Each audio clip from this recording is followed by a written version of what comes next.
Don't move past the umbrella. Hello, I'm Sonia Ulrich. Today you will meet several of the Coseboom's family members. They decided to visit us at this site today in order for us to hear better, but their family plot is actually where the wall is decorated with the wreaths. The actors today are Mary Hinds. We have Mr. Scott Ringwelski and Captain Spaeth. And these folks are veterans of the cemetery tour, and you've enjoyed them many times, and I know you will too. Greetings, everyone. I am Clarence Wheeler Coseboom. Came here from Kansas around 1880. Was 26 years old, one of the first farmers up here on the hill.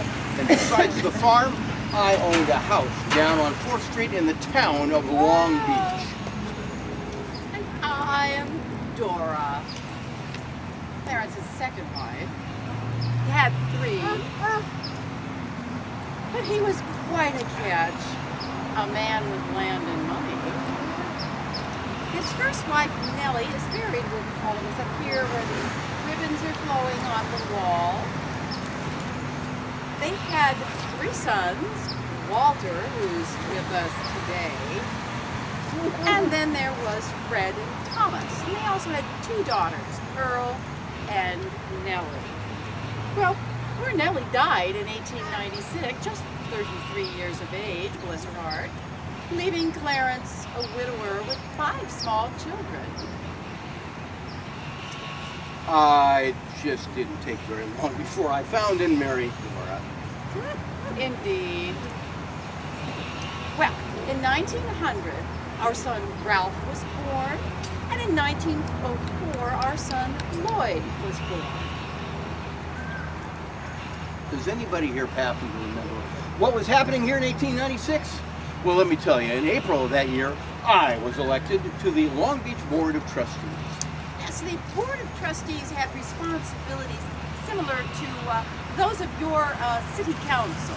There were 5 of us. The other 4 were Holman, William Schilling, J.C. Gunn, Elton Denial. He was a prominent attorney who was elected to the president. The times were, these were times of change and controversy in the city of Long Beach. The city needed money to operate. The citizens didn't want to pay higher taxes. Saloons, one downtown and others outside the city limit, seemed to offer the perfect financial solution. Well, the idea was that all this money from the sale of alcohol and taxes and licenses would flow into the city, and the citizens would then not have to pay for any of their services like street sweeping or trash collection. Foolishness. Walter Case, an early Long Beach newspaperman, said that the issue of alcohol sales within the city was a burning and bitter debate. In September 1896, the LA Times wrote an article stating that there's a rumpus and a row in the little municipality of Long Beach, if indeed it can be called a municipality. Row indeed. Now, the city was incorporated in 1888. 8 short years later, there were those people. Those misguided people who were advocating for the sale of alcoholic libations in our fine city. Cities all up and down the coast were allowing the sale of liquor in their hotels, in their restaurants, in their bars to increasingly more and more of what should be our customers. Long Beach businesses had every right to want the city to reverse their decision and allow the sale of liquor within city limits. Good reason? What, public drunkenness and debauchery. That's all you ever get from demon alcohol. I disagree. Good. Now, when Dad was campaigning, he said that he wouldn't go after the saloons, provided that their patrons remained orderly. However, once elected to the board, he and 2 other members reversed themselves and voted to close McCarthy's down on 1st and Pine. Well, in 1896, the issues of women's suffrage, the right to vote, and alcohol sales were intertwined. Between some men thought that if women could vote, they would vote away alcohol sales everywhere. Why, we temperance women. We feared that men would spend all their paychecks on drink, and there would be nothing left for the families and the children. Well, although I was not in favor of alcohol sales in any form, I was strongly in favor of the right for women to vote. Well, in this election of 1896, the liquor distributors from Los Angeles swooped into Long Beach with lots of money and lots of effort to fight women's suffrage. Well, I didn't like that one bit. Also, what happened was they came down and started campaigning to allow Long Beach to reverse their decision on the sale of spirituous alcohol. The Los Angeles Liquor Distributors Association began a campaign to try to get the citizens involved in dissolving the city of Long Beach and joining the unincorporated county. They actually tried to intimidate local businesses by hanging black crepe over their targeted storefronts. And they also hung an effigy of my dad in the middle of Lincoln Park. Well, we knew it was him because the dummy only had one leg, just like Clarence. An election was held to bring the question to the vote of the people. The election was close. It was 132 to 126. It passed. The city of Long Beach would be dissolved. That was not a valid election. Both Allmight and Schilling agreed with me that the citizens hadn't gotten enough notice of the election, and we weren't all too sure that those who did vote were eligible residents of the city. Yes, so Clarence and Mr. Schilling and Mr. Almond refused to report the results of the election. And they didn't attend the trustee meeting, meaning there could be no quorum, and thus no business could legally take place. The city of Long Beach would not be dissolved. Well, the people who had voted to disincorporate were furious. They'd had their victory and they didn't like this obstruction. They sued us. They sued the trustees to force us to reveal the election results. It was such a close election, just 6 votes.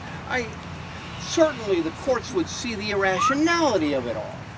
Well, the Superior Court in Los Angeles certainly did not. And they sided with the residents and declared Long Beach to be disincorporated. We took the issue to the California Supreme Court, but they upheld the decision. The city of Long Beach was no more. Dad was ordered off the board for persistent neglect of duties. And, as I predicted, all that money they thought would flow into Long Beach from the taxes and licenses on alcohol failed to materialize. And now there was no city to collect taxes, and there was no city to provide services. It was a mess. Well, of course, the county of Los Angeles couldn't do as good a job sweeping the streets or collecting the trash as the city of Long Beach once had. But McCarthy's Saloon was still open. Well, soon people were organizing to reincorporate. So in December of 1897, we had another election. This time, the voters decided to incorporate Long Beach. The city board voted to allow for the sale of alcohol and liquor within the city limits this time. Well, we prohibitionists wanted a stronger law, so we pushed for another election in 1900. This time, the vote went the other way. 120 people voted to support the saloons, while 259 opposed it. Well, after the election, a new law made it illegal to sell alcohol and liquor within the city limits of Long Beach, but pharmacies could sell liquor for medicinal purposes. So of course, some people feigned illness to get prescriptions to buy medicinal purpose liquor at the pharmacies. But other than a few drugstores, Long Beach Was a dry city once again. well, as you can imagine, by 1903, the city had collected a bounty of confiscated liquor from bootleggers and other sources. They kept this tantalizing hoard in a storeroom right next to the police station. And suddenly, all of these confiscated liquor bottles were missing. That room had been burgled. Somebody tipped off the police to all the empties that were under the pavilion. Yeah, it was about 3 a.m. when Walter and two buddies were caught raiding the storeroom. Now, nobody told us that they hired a special watchman and assigned an investigator to figure out who was doing that. The LA Times said that we were pretty well loaded when we pushed that door open. And that was pretty well true. The authorities swooped in behind us and turned on the lights. Caught red-handed, slipping liquor bottles down their pants.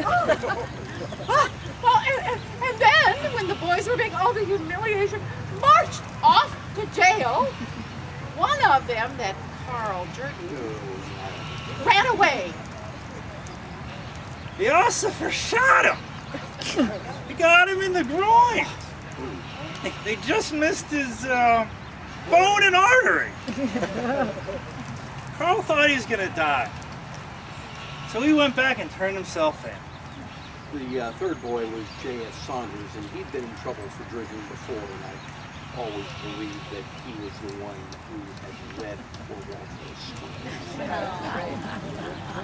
Well, poor Walt, his life was destined to be a short one. In 1909, just 6 short years later, I came to my shocking end.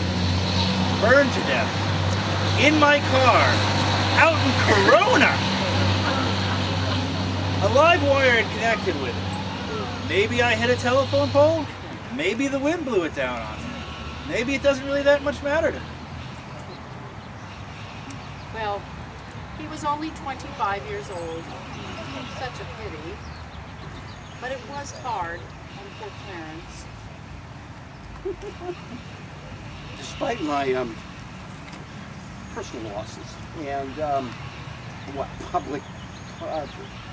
political debacle, I continued on. I kept active. I kept the farm going. I became a member of a number of major social organizations. Yes, and in 1909, Clarence and I donated some land up here on Signal Hill for a school. And we had the old Burnett School building brought all the way to the hill and hired Miss Alice Wood to be the teacher. The Coseboom School was still active in 1921 when oil was discovered here on the hill. Well, it changed my life, at least for a few years. They came into the farm, they put the wells down, and the money rolled in. Well, of course, I died in 1913, so I didn't get to see any of the oil money. But I did get to see women get the right to vote in California in 1911. But poor Clarence, once again a widower with small children and a lot of money. Well, Elizabeth quickly got her hands on him, and they were married. And yet, he outlived her. And I wouldn't be surprised if he was looking to wife number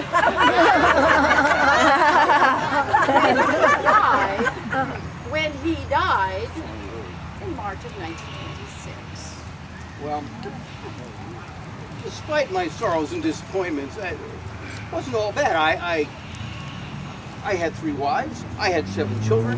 2 more wells. Life was actually pretty good to me, and I appreciate it very much. Thank you all for coming today, and let's raise a toast to the Historical Society of Long Beach for telling our story. Thank you all so much. So if I can have my tour members, we're going to